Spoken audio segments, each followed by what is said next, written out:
changed radically from what it was in the 60s, as you can well imagine. It's now owned by the mayor of the city and county of San Francisco and Plump Jack. And we just called it The Matrix. And of course it's on Fillmore Street, so it's Matrix Fillmore. It's an appropriate name. Next door back at that time was the Pierce Street Annex. And as I explained to you, I was 21 when I first came in this club. We'd go next door and get our hard liquor and have a couple of drinks in the Pierce Street Annex and then come back over here. Maybe inhaled once or twice. I've forgotten how many times. It's irrelevant, really. There was a dance studio above that we used to.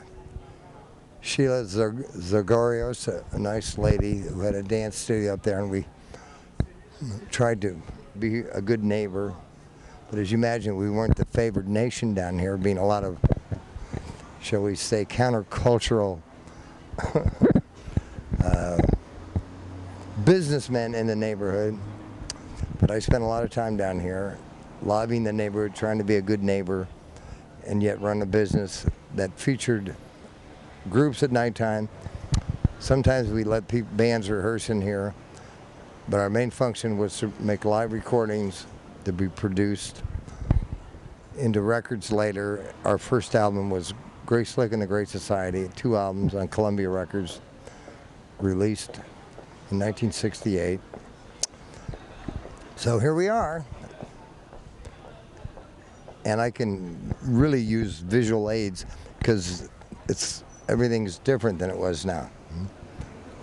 The Balboa Cafe across the street is still here. There used to be a nice hot dog stand over there called the famous Frankfurt or something like that. There was a nice bar over there. It was interesting, but you know, being a young businessman in San Francisco, trying to make a living wasn't exactly what my parents had in mind. They wanted me to become a CPA, which I did some